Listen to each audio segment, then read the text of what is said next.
Welcome ઓલિગેરિક minds. તો આજે આપણે જોવાના છીએ LCR શ્રેણી પરિપથમાં વિદ્યુત ભારનો વધારો.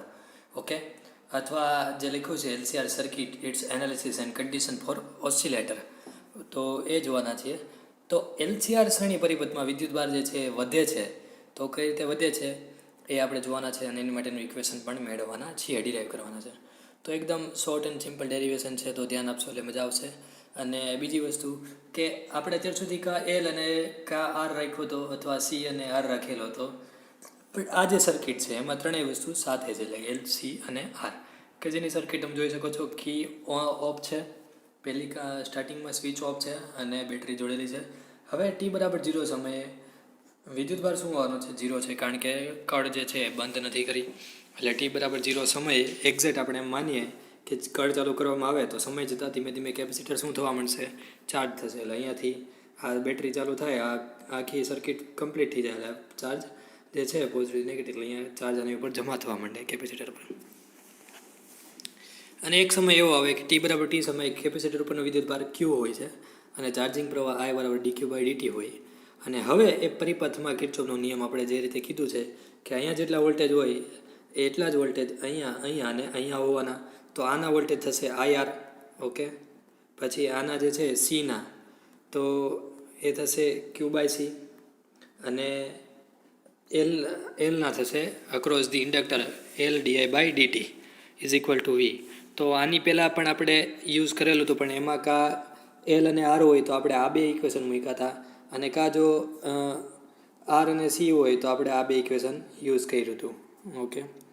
તો હવે એ ઇક્વેશન આપણે યુઝ કરીએ, જેમાં વીને આપણે ડાબી બાજુ લઈ આવતા એ થઈ જશે ઇઝ ઇક્વલ ટુ 0.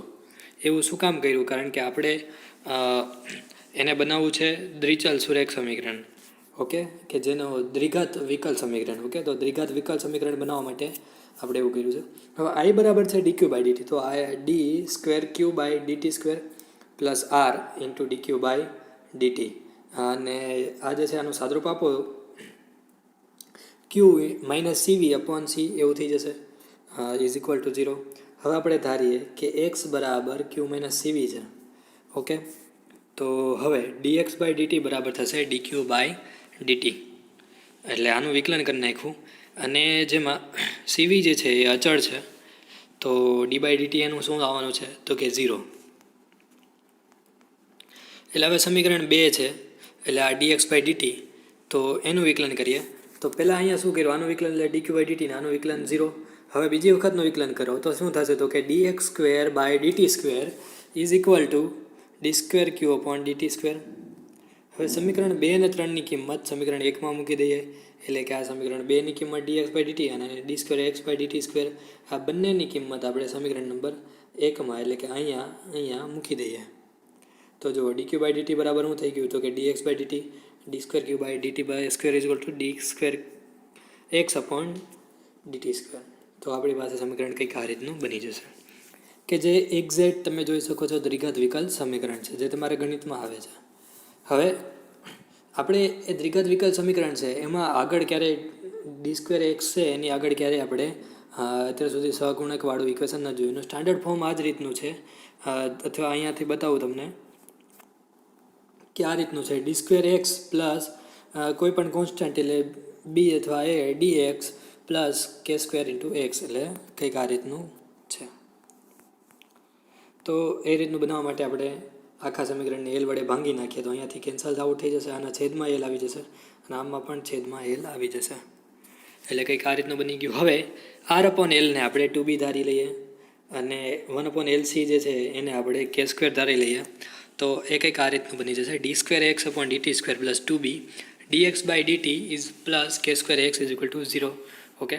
હવે d square x upon DT square, આને તમે કેપિટલ ડી કહી શકો છો, ઓકે. આપણે જ્યારે દ્વિતીય ક્રમનું વિકલ સમીકરણ લખતા હોય ત્યારે D square is equal to D square upon DT square આપણે યુઝ કરેલું છે, કારણ કે ઘણી રીતથી એને ડી વડે આપણે દેખાડીએ છીએ, અને ક્યારેક ઇઝી રહે એ બધી જ વસ્તુને લીધે આપણે આનો ડી જે છે યુઝ કરીએ છીએ, અથવા લખીએ છીએ, ડિનોટ કરીએ છીએ, અને જે તમારે ગણિતમાં આ જ સેમમાં આવશે. હવે સમીકરણ નંબર 5 અને 6 ઉપરથી એ સમીકરણ આપણું કંઈક આ રીતનું બની ગયું છે d square x plus 2b dx plus k square x is equal to 0. હવે એક્સને કોમન કાઢી લઈએ. ઓકે, તો કંઈક આવી રીતનું બની જશે. હવે જો આ સમીકરણ જે છે એ કેવું થઈ ગયું તો કે D square plus 2bd plus k square આ જે છે ઇઝ ઇક્વલ ટુ 0. તો આ સમીકરણને આપણે દ્વિચલ સમીકરણ કહીએ છીએ, દ્વિઘાત સમીકરણ કહીએ છીએ, કે જેમાંથી આપણને ખબર છે આપણે આલ્ફા અને બીટા કીધા હતા કે જેના બે ઘટકો મળે આલ્ફા અને બીટા, કે જે તમને આ રીતથી મળશે minus B plus or minus under root B square minus 4ac, કે જેમાં એક પ્લસવાળો મળશે ને એક માઇનસવાળો મળે છે. Okay, upon 2a. એટલે આ રીતથી આપણને m1 અને m2 મળી જશે,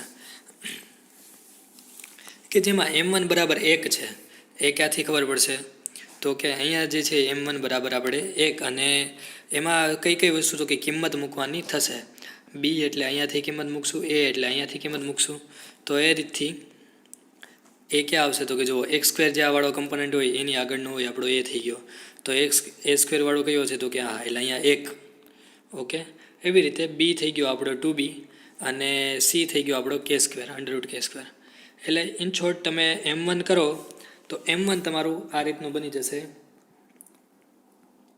પહેલું કે એ બરાબર તો 1 છે એટલે આ 2. ઓકે, ખાલી ને ખાલી 2 થઈ ગયું અને અહીંયાથી એ કેન્સલ આઉટ થઈ ગયો. હવે અહીંયા જે છે બી બરાબર બીનું છે માઇનસ 2b. ઓકે, બી બરાબર માઇનસ 2b છે અને પ્લસ અંડરરૂટ. હવે બીનું શું છે તો કે બી સ્ક્વેર, બી એટલે 2b એટલે એનો 4b સ્ક્વેર માઇનસ છે 4ac. એ બરાબર તો 1 જ છે અને સી બરાબર શું છે તો કે સ્ક્વેર. તો હવે અહીંયા તમે જુઓ તો બંને સાઈડ 4 અંડરરૂટમાં 4 આવેલા છે, તો એને કોમન કાઢવા હોય તો તમે એને એઝ અહીંયા લખ્યું છે એની જેમ 2 અહીંયા બહાર લખી શકો છો. એટલે અહીંયા 2 થઈ ગયું, અહીંયા 2b આવી ગયું અને છેદમાં 2, એટલે આ 2 કેન્સલ આઉટ થઈને છેલ્લું સમીકરણ તમને m1 બરાબર minus B plus under root B square minus K square એટલે આવી રીતે મળી જશે. અને સિમિલરલી એવી રીતે m2માં પણ તમારે આ માઇનસ બી upon under root B square under root B square minus K square મળશે. એટલે હવે કેસ 1, તો કેસ 1 જે છે એ કંઈક આવી રીતે મળશે કે હવે શું હતું તમને યાદ હતું કે જ્યારે આવું આપણે કહેતા હતા કે બે કમ્પોનન્ટ મળે તો આપણે શું કહેતા હતું કે બી જે છે બી જે છે એ આપણે એમ વિચારતા હતા કે કે કરતાં વધારે હોય કે કરતાં ઓછું હોય. એના ઉપરથી આપણને કઈ વસ્તુ ખબર પડતી કે આપણને જે ઉકેલ મળવાનો છે ઉકેલ વાસ્તવિક હશે એટલે કે રિયલ હશે, ઇમેજનરી હશે એટલે કે કાલ્પનિક હશે, કે પછી એમાંથી એક કોઈ પણ નહીં હોય. તો અહીંયા જોઈએ, પહેલું છે જો બી સ્ક્વેર મોટું હોય તો કે સ્ક્વેર જે છે એટલે આ મોટું છે, એટલે ફોર એક્ઝામ્પલ અંડરરૂટ 4 માઇનસ 2 એટલે અંડરરૂટ 2. તો આ કેવું આવ્યું પોઝિટિવ આવ્યું. પણ જો અહીંયા હું એમ કહું કે મારો બી સ્ક્વેર જ નાનું છે તો શું થઈ જશે 2 માઇનસ 4 એટલે માઇનસ 2. હવે અંડરરૂટમાં માઇનસ છે એટલે આ શક્ય નથી, તો શું કરવું પડે ત્યાં ઇમેજનરી સંખ્યા લેવી પડે. કોમ્પ્લેક્સ ફોર્મ જે છે તમે કદાચ ભણ્યા હો તો તમને અંદાજો આવી ગયો હશે કે આ જ વસ્તુ કોમ્પ્લેક્સ છે. આ જો આપણે આગળ જોશું તો એ ઉપરથી આપણને ખબર પડી કે આ વાસ્તવિક સંખ્યા છે. અને વાસ્તવિક સંખ્યા હોય બી સ્ક્વેર પ્લસ બી સ્ક્વેર ગ્રેટર હોય કે સ્ક્વેર કરતાં, તો એની માટેનો ઉકેલ જે છે એ તમે જ્યારે દ્વિઘાત વિકલ સમીકરણ કરશો ત્યારે એના અમુક ફોર્મ્યુલા જ લખેલા છે, પહેલેથી પ્રીડિફાઈન છે કે આવું હોય તો એના ઉકેલ આ મળે. કઈ રીતે એનું ડિરાઈવ તમારે કદાચ આવશે મેથ્સમાં, અથવા તમારે એમાં બહુ જોવાની જરૂર નથી, કે જેમાં ઘણી બુકમાં આમાં c1 e⁻xt પ્લસ c2 એવી રીતે પણ લખેલું હોય છે ને ઘણા આપણે એ ને બી કોન્સ્ટન્ટ યુઝ કરે છે. તો આપણે એ ને બી કોન્સ્ટન્ટ યુઝ કરેલો છે એટલે એ e⁻m1t પ્લસ b e⁻m2t, કે જેમાં m1 બરાબર આપણો છે minus B plus or minus એટલે કે આ વાળો કમ્પોનન્ટ m1 m2 એટલે આ લાઈન.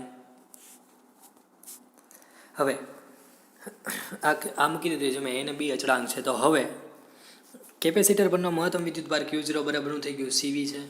ઓકે, મહત્તમ વિદ્યુતભાર. હવે Q0 બરાબર CVની કિંમત છે x બરાબર Q માઇનસ CVમાં મૂકી દઈએ તો કંઈક આવી રીતનું બની જશે. આ CV બરાબર Q0 એટલે Q માઇનસ Q0 બની ગયું આપણું x. તો હવે એ કિંમત પાછી આપણે સમીકરણ નંબર 8માં મૂકી દઈએ એટલે Q minus Q0 is equal to a e⁻ b plus under root B square minus K square into T. Okay, હવે આપણે વિદ્યુતભારનું સમીકરણ તારવું છે એટલે અહીંયા સંકલન વિકલન આપણે કંઈ કર્યું નથી. ઓકે, બાકીનામાં આપણે તમને યાદ હશે જો તમારે પ્રવાહ કરવું હોય તો શું કરવું પડે, તમારે આનું સમીકરણ કરવું પડે. સોરી આનું વિકલન કરવું પડે આ સમીકરણનું. એટલે હવે ટી બરાબર 0 સમયે હું કામ એવું કર્યું, કારણ કે આપણે એ અને બીની કિંમત જાણવી છે. તો ટી બરાબર 0 સમયે ક્યુ બરાબર 0 થાય, તો આપણી પાસે કંઈક આવી રીતનું થઈ ગયું, 0 is equal to Q0. Okay, plus હવે આ જે છે e0 થઈ ગયું, e0ની કિંમત 1. ઓકે, અને અહીંયાથી e0 એટલે e0ની કિંમત 1 એટલે પ્લસ a પ્લસ બી થઈ ગયું. એટલે in short a plus B is equal to minus Q0 એક સમીકરણ મળી ગયું. હવે સમીકરણ 10નું ટીની સાપેક્ષે વિકલન કરીએ તો કંઈક આ રીતથી બની જશે કે જેમાં હોય તો હું હોય તો કે જે ઘાતો એ આગળ આવી જશે ટી વગરની, અને સાથે e(x) તો એમને મળે જે અહીંયા તમને દેખાડ્યું છે કે d/dx e(kx) તો k × e(kx). હવે આ સમીકરણમાં પણ ટી બરાબર 0 મૂકી દઈએ તો આ એક થઈ ગયું, આ એક થઈ ગયું. ઓકે, જે બાકીનું વધ્યું એ બધું આપણું, અને dq/dt બરાબર 0 એટલે બાકીનું વધ્યું એ બધું આપણું સમીકરણ થઈ ગયું. એટલે કે 0 is equal to a minus B plus √ b square minus k square અને plus B minus B √ b square minus k square. એટલે હવે 0 બરાબર minus ab plus a × √ b square minus k square. એટલે કે થોડુંક સાદુરૂપ આપી દીધું કે એ છે એને કાઉન્સમાં આપણે એન્ટર કરાવી દીધો, અને અહીંયા બી છે એને આખા કાઉન્સમાં એન્ટર કરાવી દીધો. તો કંઈક આ રીતનું સમીકરણ મળી ગયું કે જેમાંથી જો તમે અહીંયા એ છે √ b square minus k square, અહીંયા બી છે તો એને ખાલી ગોઠવણી સારી કરી દીધી, એટલે આ રીતનું બની ગયું. અને એમાંથી પણ જો √ b square minus k square અહીંયા બંનેમાં છે તો એ કોમન કાઢી લઈએ a માઇનસ બી, અને અહીંયા સ્મોલ બી બંનેમાં છે એટલે બી કોમન કાઢી લઈએ સ્મોલ બી, એટલે a પ્લસ બી કંઈક આ રીતનું બની જશે. એટલે હવે એક સાઈડ 0 છે તો આ કંઈક સમીકરણ આપણું આવું બની ગયું કે √ b square minus k square a minus b is equal to b × a plus b. હવે સમીકરણ 11 પરથી એટલે કે આ સમીકરણમાં a પ્લસ બીની કિંમત માઇનસ Q0 આપણને ખ્યાલ છે, એટલે અહીંયા a પ્લસ બીની કિંમત અહીંયા મૂકી દઈએ Q0 માઇનસ Q0, તો એ આપણું સમીકરણ કંઈક આ રીતનું બની જશે. હવે a માઇનસ બીને સૂત્રને કરતાં બનાવતા minus Q0 b √ b square minus k square. એટલે આપણે શું કરીએ છીએ ખબર છે, હજી આપણે a ને b જ ગોતીએ છીએ, આપણને a ને b શું છે એથી ખબર જ નથી પડી. આ બધી મથામણ છે a ને b ગોતવા માટેની છે. હવે સમીકરણ 11 ને 13નો સરવાળો કરતા તો જુઓ સમીકરણ 13 અને 11 તો હું પિયર આવશે તો કે જુઓ a પ્લસ બી. ઓકે, અને અહીંયા શું થશે પ્લસ a માઇનસ બી, એટલે બી કેન્સલ આઉટ થઈ ગયું તો હું વધ્યું 2a, અને સેમ આ side minus Q0 into plus minus Q0 બી √ b square minus k square, જેમાંથી તમે Q0 કોમન કાઢતા 1 પ્લસ બી / √ b square minus k square કંઈક આવું બની જાય, અને એને સૂત્રોને કરતા બનાવી દો એટલે તમારી પાસે સમીકરણ 14 મળી જાય. હવે જે સમીકરણ 14 છે આ એની કિંમત મળી ગઈ, એની કિંમત આપણે સમીકરણ નંબર 11 કે જેને આપણે a plus B minus Q0 કીધું હતું એમાં મૂકી દઈએ તો કંઈક આવી રીતનું સમીકરણ બનશે કે જેમાંથી બીના સૂત્રોને કરતા બનાવવું હોય તો માઇનસ Q0 આ સાઈડનું માઇનસ Q0 છે એ આ સાઈડ આવતા એટલે પ્લસ થઈ જશે, પ્લસ Q0 વાળું. હવે Q0 કોમન કાઢી લઈએ તો આ થઈ ગયું 1 માઇનસ 1/2, અને કાઉન્સમાં છે 1 પ્લસ બી / b square minus k square તો છે જ તે. હવે b is equal to minus Q0/2 into 1 minus b / b square minus k square. Okay, કારણ કે આનું સાદુરૂપ આપી દીધું, 2માંથી 1 જાય એટલે 2 બરાબર, 2માંથી 1 જાય એટલે 2 એના છેદમાં 2, સોરી 2માંથી 1 જાય એટલે 1, એટલે અહીંયાથી આ જે છે 1 માઇનસ 1/2 એટલે આ થઈ ગયું 2 માઇનસ 1 હોલ ડિવાઈડ બાય 2 એટલે 1/2 કે જેનો 2 આપણે અહીંયા આગળ લખી નાખ્યો. હવે સમીકરણ નંબર 14 ને 15ની કિંમત સમીકરણ 10માં લેતા, એટલે કે 14 ને 15 એટલે શું છે તો કે a અને b ની જે કિંમત મળી હવે આપણને મળી ગઈ a અને b, આ બંનેની કિંમત આપણે સમીકરણ નંબર 10માં એટલે અહીંયા મૂકી દેતા તો આ એમનામ હશે, બાકી અહીંયા a અને b ની જગ્યાએ એની જે કિંમત હશે એ આવી જશે. એટલે સમીકરણ કંઈક આ રીતનું બનશે. હવે એમાંથી પણ આપણે થોડું ઘણું સાદુરૂપ આપી દઈએ એટલે કંઈક આ રીતનું બની જશે. Q બરાબર Q0 minus 1/2 Q0 into e⁻bt, એટલે e⁻bt ને કોમન કાઢી લીધું અને બી સ્ક્વેર માઇનસ કે સ્ક્વેર વાળું ફોર્મ કર્યું, કારણ કે અહીંયા પણ એ છે, અહીંયા પણ એ છે, અને અંડરરૂટ બી સ્ક્વેર માઇનસ કે સ્ક્વેરની કિંમત છે, અને એને આપણે સ્પેશિયલ કેસમાં આપણે ગણાવ્યું હતું કે ભાઈ એ મોટું હોય તો કેવી રીતે એ વિચાર્યું હતું, એટલા માટે આપણે એને અંડરરૂટ બી સ્ક્વેર માઇનસ કે સ્ક્વેરમાં કન્વર્ટ કર્યું. બીજો કિસ્સો એવો છે કે જો બી સ્ક્વેર ઇઝ ઇક્વલ ટુ કે સ્ક્વેર હોય તો શું થાય, તો કે 0 મળે. ઓકે, એનો ઉકેલ જે છે અહીંયા 0 મળે. તો હવે એક જ બીજ મળે કે m1 is equal to m2 is equal to minus બી.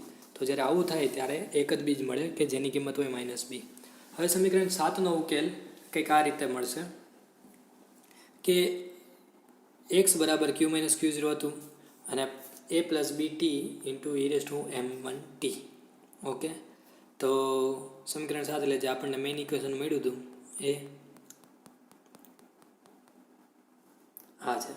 આના ઉકેલ જે છે આપણે ઉકેલ જોયા, અને ઉકેલમાં પણ કઈ કઈ વસ્તુ જોઈ, તો કે એક જો વાસ્તવિક બીજ મળે છે કે નહીં, અથવા 0 મળે છે કે શું મળે છે એમ. ઓકે, તો એટલે under root B square minus K square એની કિંમત શું આવશે આપણે એ જોઈએ છીએ. અત્યારે 0 વાળો કેસ જોઈએ છીએ. તો એવું થાય ત્યારે સમીકરણ જે છે એનો ઉકેલ આ રીતે મળે કે જે તમને પાછું દ્વિઘાત વિકલ સમીકરણ ભણશો ત્યારે તમને ખબર પડશે કે એના સૂત્ર જ છે, પ્રી ડિફાઇન્ડ છે, કે જ્યારે બી સ્ક્વેર ઇઝ ઇક્વલ ટુ કે સ્ક્વેર થાય તો એનું જે છે મેં કીધું એવી રીતે C1 plus C2 into X હોય તો X into E raise to X T, આવી રીતનું કંઈક જનરલ ફોર્મ્યુલા મળે છે કે એના ઉપરથી આપણે આ મેળવેલું છે. હવે સમીકરણ 17માં ટી બરાબર 0 મૂકી દઈએ, એટલે ક્યુ બરાબર 0 મૂકી દઈએ, અહીંયા બે જગ્યાએ 0 મૂકતા કંઈક આવું બની જશે, minus Q0 is equal to A, આ બધું ટી વાળું કેન્સલ થઈ જશે, એટલે એ બરાબર માઇનસ Q0. હવે સમીકરણ 17નું વિકલન કરતાં ટીની સાપેક્ષે કંઈક આવું થશે, આનું dx બાય dt is equal to A plus BT E raise to m1 T, અને પાછું ઈ રેઝ ટુ m1નું વિકલન થાય એટલે m1 આગળ આવે, અને પ્લસ બીનું b into E raise to m1 T, અને ટીનું વિકલન 1 થઈ ગયું. ઓકે, તો હવે જ્યારે ટી બરાબર 0 હોય ત્યારે dx બાય dt બરાબર 0. શું કામ? કારણ કે આપણે એને બીની કિંમત અહીંયા મેળવી છે, એની કિંમત માઇનસ Q0 મળી ગઈ, બીની કિંમત હવે મળી જશે. તો અહીંયા મૂકી દઈએ 0, અહીંયા પછી ટી બરાબર એટલે અહીંયા 0, અહીંયા 1 આવી જશે, પછી m1 અને અહીંયા 1 આવી જશે, એટલે જુઓ 0 is equal to a m1 plus b થઈ ગયું, એટલે બી બરાબર તમને મળી ગયું માઇનસ એ ઇન્ટુ m1, કે જેમાં એ બરાબર તો શું છે તો કે માઇનસ Q0, એટલે આ માઇનસ Q0ની કિંમત અહીંયા મૂકી દઈએ એટલે માઇનસ માઇનસ પ્લસ થઈ ગયું, અને m1 Q0, એટલે બીની કિંમત આપણને આ મળી ગઈ. હવે સમીકરણ 20 અને સમીકરણ 18ની કિંમત સમીકરણ 17માં મૂકતા સમીકરણ 9 ઉપરથી કંઈક x બરાબર Q માઇનસ Q0 એટલે સમીકરણ 17માં મૂકીએ તો આવું બની જશે, એટલે Q minus Q0 is equal to minus Q0 plus એની કિંમત મૂકી દીધી m1 Q0, બીની કિંમત મૂકી દીધી m1 Q0 ઇન્ટુ ટી, અને E raise to m1 T. Okay, તો એની અને બીની બંનેની કિંમત આપણે મૂકી દીધી આ સમીકરણમાં. હવે સાદુરૂપ આપીએ, અથવા કે m1 m2 બરાબર શું છે એ આપણને ખ્યાલ જ છે કે m1 m2 બરાબર માઇનસ બી છે, તો પહેલાં એ મૂકી દઈએ કે minus Q0 into minus B Q0 T into E raise to minus BT, એટલે હવે Q0 બરાબર બની ગયું minus 1 into BT, sorry minus 1 minus BT into E raise to BT, કે જેમાંથી આપણે કાંઈ નહીં ખાલી Q0નો કોમન કાઢ્યો છે. હવે સાદરૂપ આપીએ તો જો અહીંયા છે Q minus Q0 is equal to Q0 1 minus BT. હવે આ Q0 છે, આમાં Qને સૂત્રોનો કરતા બનાવી દો તો આ પ્લસ Q0 વાળું છે એ LHS તરફથી RHS તરફ આવી જશે અને પ્લસ થઈ જશે, એટલે તમે એને અહીંયા આવી રીતે પ્લસમાં એડ કરી દીધું, અને બાકીનું plus Q0 1 minus BT E raise to minus BT તો હતું જ તે, તો 21. હવે ક્રિટિકલ ડેમ્પિંગ, તો આ શબ્દ એવો છે કે હકીકતમાં ડેમ્પ શબ્દ શું છે તો કે ડેમ્પિંગ એટલે અવમંદન, એટલે કે કોઈ એક્ઝામ્પલ છે, ફોર એક્ઝામ્પલ કે તમે હિંચકો લ્યો તો હિંચકો છે સતત ઝૂલે ન રાખે, બરાબર, તો એની માટે આપણે કાં પગેથી ધક્કો મારતો રહેવો પડે અથવા કોઈ હિંચકા નાખતા રહેવા પડે. બાકી જો હિંચકા નાખવાનું બંધ કરી દો તો એની જાતે થોડાક સમયમાં એ બંધ થઈ જાય. તો એ બંધ પડે છે એને કહેવાય છે એનું અવમંદન, અને કઈ રીતે બંધ પડે છે, એટલે ક્રિટિકલી બંધ પડે છે કે ઓવરડેમ્પ છે, કઈ રીતનું બંધ પડે છે એ આપણે જોવાનું છે. તો વિદ્યુત ભાર સમય સાથે વધતો જાય છે અને થોડા સમયમાં જ મહત્તમ કિંમત મેળવે છે. અહીં ચાર્જ કોઈપણ પ્રકારના દોલન સિવાય વધે છે, કે જે તમે અહીંયા જુઓ છો. આ ક્રિટિકલ ડેમ્પ કે જેમાં દોલન નથી. દોલન કોને કહેવાય? તો અહીંયા આ જે છે એને દોલન કહેવાય.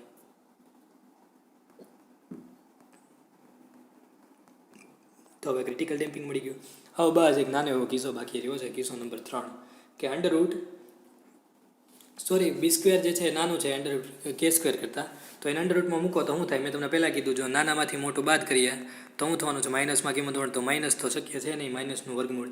એટલે ત્યારે આપણે -√1 ને I ધારવું પડે અને એ ઇમેજનરીમાં કન્વર્ટ થઈ જાય.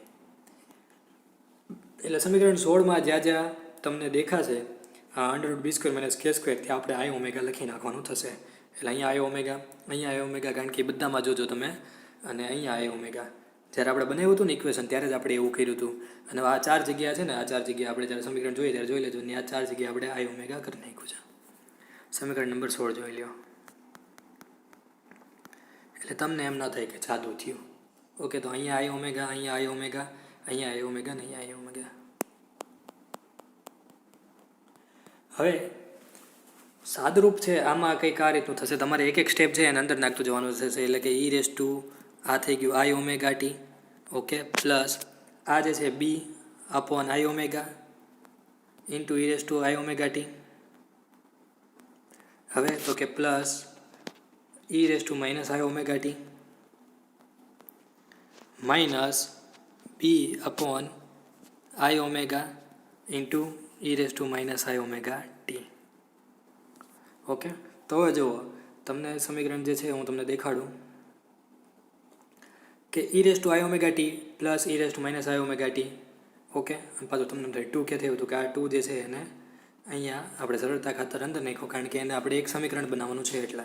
ઓકે, તો આ તમને પહેલું સમીકરણ મળી ગયું. હવે બીજું plus I omega T B/I omega, એટલે કે B/I ઓમેગા, આ બંનેમાંથી B/I ઓમેગા કોમન કાઢી, છેદમાં I જે છે એ આવ્યો, અને આ 2 જે છે અંદર આવે એટલે 2I, અને I omega T minus I omega T.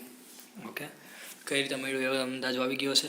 હવે I omega t plus I omega t એ આપણું થઈ ગયું બાય 2, એ થઈ ગયું કોસ ઓમેગા ટી, કારણ કે એનું સૂત્ર એવું જ છે તે જે અહીંયા લખેલું છે સાઇનના કોસના ઓઇલર્સ ફોર્મ્યુલા ઉપરથી આ મેળવેલા છે, કે જે તમે સેમ 3માં મેથેમેટિકલ ફિઝિક્સમાં ભણશો. તો હવે કોસ અને સાઇનની કિંમત આપણને ખબર પડી ગઈ. એ કિંમત મૂકતા 22મું સમીકરણ આપણું કંઈક આવી રીતનું બની જશે. Q = Q01 - EBT upon omega cos omega t plus B sine omega T. હવે એમાં આપણે ઓમેગા બરાબર K સાઇન આલ્ફા ધરવાનું છે, બરાબર ને, અને B બરાબર K કોસ આલ્ફા ધરવાનું છે. તો ટેન આલ્ફા આપણો શું થઈ ગયો? તો કે ઓમેગા અપોન B. ઓકે, હવે આપણે અહીંયા ઓમેગાની કિંમત અહીંયા હવે મૂકીએ. અહીંયા ઓમેગા બરાબર શું આવશે? તો કે K સાઇન આલ્ફા, અહીંયા B છે ને આવી જશે K cos alpha into sine omega T. તો હતું તે આ બંને જગ્યાએ. હવે આ જે છે સમીકરણ થઈ ગયું સાઇન કોસ, એટલે SC પ્લસ CS = તમે લખતા હતા સાઇન A પ્લસ B અથવા સાઇન આલ્ફા પ્લસ બીટા. તો આ એ સમીકરણ થઈ ગયું કે જેમાં તમારો એક આલ્ફા થયો ઓમેગા ટી ને બીજો બીટા થયો એ આલ્ફા. એટલે સમીકરણ કંઈક આ રીતનું બની ગયું, અને K બંનેમાંથી કોમન કાઢી લીધો. તો હા, જો અહીંયા લખેલું જ છે એ સમીકરણ. હવે B બરાબર R/2L અને K બરાબર 1/√LC. ઓકે, આ સમીકરણમાં જ્યાં B છે ત્યાં B R/2L છે અને K છે ત્યાં 1/√LC છે. હવે જે છે આપણને ઓલામાં ક્રિટિકલી ડેમ્પ મળ્યો તો બરાબર. હવે જે છે ડેમ્પડ ઓસિલેટર મળે છે, એટલે કે કેપેસિટર T →∞ સમયે Q = 0 CV જેટલો વિદ્યુતભાર મેળવે છે અને પૂર્ણ ચાર્જની સ્થિતિમાં આવે છે, અને આ કિસ્સાને ડેમ્પડ ઓસિલેટરી કહે છે. એટલે એમાં કંઈક આ રીતથી થાય છે, ધીમે ધીમે ચાર્જ વધે અને ડેમ્પિંગ અથવા ડેમ્પડ રીતથી ઓસિલેશન તમને થાય અથવા મળે છે. ઓકે, હવે આ દોલનની આવૃત્તિ જે છે એ નીચે મુજબ આપવામાં આવશે. V બરાબર અથવા F બરાબર, આ તમને ખબર છે ઓમેગા = 2πf. તો F બરાબર શું થાય? તો કે ઓમેગા અપોન 2π, જે અહીંયા મૂકેલ છે.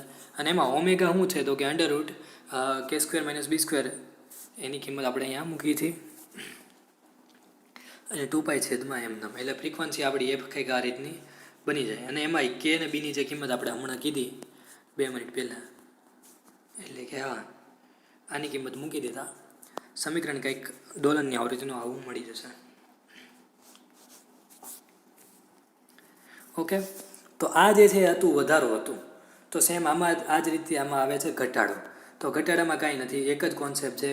જો પહેલી વસ્તુ કહી દીધી એની જેમ જ કહી દઉં કે આમાં શું હતું હતું કે એલ સી ને આર, તો આમાં પણ ત્રણેયનો સરવાળો આવશે. એટલે જો L component, C component, R component, બરાબર. અને ત્યારે આ જે છે પહેલેથી 0 આવશે, ત્યારે વી વોલ્ટેજ નહીં હોય, કારણ કે જો અહીંયા બેટરી જોડેલી જ નથી, એટલે વોલ્ટેજ વી ક્યાંય આવવાના જ નથી. તો એ કેટલો ચેન્જીસ છે. પછી જરાક સાદુરૂપ આપી દીધું છે અને ડાયરેક્ટ આ સમીકરણ તમને જો ઇઝીલી તમને દ્વિઘાત સમીકરણ, વિકલ સમીકરણ મળી ગયું. અને એ સમીકરણ પણ એના જેવું જ છે અને એના ઉપરથી આપણે M1 ને M2 પણ મેળવેલા છે. તો આ પણ એના જેવા જ મળ્યા છે, સેમ એના જેવા મળેલા. તો M1 ને M2 પણ આ જ મળ્યા હતા આપણને આના પહેલાંના કેસમાં. પછી જે આપણે વિચાર્યું હતું B² જો મોટું હોય તો શું થાય, તો કે વાસ્તવિક સંખ્યા હોય, તો આપણે એ પણ વિચારી લીધું હતું. અને એની માટે આ જેમ એમાં કર્યું એની જેમ જ આમાંય તે A + Bની કિંમત કરીને આપણે A - Bની કિંમત કરીએ, જેથી કરીને આપણને A અને Bની અલગ અલગ કિંમત મળે. અને A અને Bની જે કિંમત મળે એને ડાયરેક્ટ ઇક્વેશનમાં મૂકી દઈએ, એટલે આ રીતે મળી જશે. હવે એમાં જે છે પેલું એ નોન ઓસિલેટરી અથવા ઓવર ડેમ્પ્ડ છે, કે કેપેસિટર પરનો વિદ્યુત ભાર ચરઘાતાકીય રીતે ઘટે છે અને છેલ્લે શૂન્ય બની જાય છે. અને આ પ્રકારના ડિસ્ચાર્જને કેવું કહેવાય છે, ઓવર ડેમ્પ્ડ અથવા નોન ઓસિલેટરી, કે જેમાં ઓસિલેશન થતા હોય નહીં, અથવા બહુ વધારે પડતું મંદન હોય, અવમંદન હોય. હવે કિસ્સો બીજો છે કે જેમાં K² = B² = K² હોય, એટલે કે 0 મળે. તો એમાં A ને B તરત મળી જશે. તો B બરાબર અહીંયા છેલ્લું ઇક્વેશન આપણને કંઈક આ રીતનું મળી જશે. અને ક્રિટિકલ ડેમ્પિંગ છે, એટલે કે ઉપરના સમીકરણ અનુસાર કેપેસિટર પર વિદ્યુત ભાર ઘટતો જાય છે અને આ જે ઘટના છે એને ક્રિટિકલ ડેમ્પિંગ કહેવાય છે. ત્રીજો કિસ્સો છે એ કાલ્પનિક સંખ્યાનો છે, કે જેમાં તમે આવી રીતે કિંમત મૂકી દો એટલે તમને આ સમીકરણ મળશે ને જે ડેમ્પ્ડ ઓસિલેટરી ચાર્જ બતાવે છે. અને એ LCR શ્રેણી પરિપથમાં દોલનો માટેની શરતની લખો અને એની આવૃત્તિનું સમીકરણ મેળવો. તો આવી રીતનું એનું સમીકરણ છે. B શું છે, K શું છે યાદ રાખી લેવાનું. અને તમને કયા કયા મળ્યા, તો કે એક મળ્યું ઓવર ડેમ્પ્ડ, બીજું મળ્યું ક્રિટિકલી ડેમ્પ્ડ અને ત્રીજું મળ્યું ડેમ્પ્ડ અથવા ઓસિલેટરી. અને જે આપણે આ તો આગળ જ મેળવી લીધી √K²/2π ω કરીને, આ એ જ આવૃત્તિ છે. ઓકે. અને છેલ્લે આપણને સમીકરણ મુજબ મળે છે V = 1/2π √1/LC - R²/4L². હવે આ જે સમીકરણ છે તમે જોયું કેટલું લેન્થી થયું. એટલે પહેલી વસ્તુ કે આ ટેબલ ટોપમાં પોસિબલ નહોતું, અને બીજી વસ્તુ કે આ આટલું લેન્થી હોવાને કારણે તે એક પ્રશ્નમાં પણ પૂછાય એવા ચાન્સીસ બહુ ઓછા છે. એટલે જે પૂછે છે એ તમને મેં પહેલાં કીધું હતું ઓનલાઈન લેક્ચરમાં પણ, RCનો વધારો, RCનો ઘટાડો, RLનો વધારો અને RLનો ઘટાડો, આ 4 મેઇનલી બહુ વધારે પડતા પૂછાય છે. અને એમાંથી પણ આ RL અને RC જે છે એ મોસ્ટ IMP છે. RC જે છે એનો વધારો તો મોસ્ટ IMP છે, અને બાકીના 4 જે છે એ પણ IMP છે. એટલે એ કરવા ખૂબ જ જરૂરી છે. આ જે છે ઇક્વેશન થોડું વધારે કોમ્પ્લિકેટેડ છે, એટલે તમારે એક વખત જોઈ લેવું. પ્રેક્ટિસ બહુ થાય તો કરવી, કારણ કે તમે ઘણી વખત પ્રેક્ટિસ કરશો ત્યારે પણ તમને આ પ્રશ્ન છે એ બહુ સમજાશે નહીં, અથવા કે તમારે પ્રેક્ટિસ મુજબ તમે લખી નહીં શકો જેવો તમે ધાર્યો હોય એવો. ઓકે. એટલે ચાન્સીસ આમ પણ ઓછા પૂછાય છે. એટલે અત્યાર સુધીમાં એ કોઈ વખત ભાવનગર યુનિવર્સિટીમાં પૂછાણું નથી, પણ તમારે એમ લાગતું હોય કે બધા જ એક પ્રશ્ન કરવા છે, તો તમારે આ પ્રશ્ન કરવો જરૂરી છે. એટલા માટે મેં અહીંયા તમને ચલાવી દીધો છે. તો okay, thank you so much.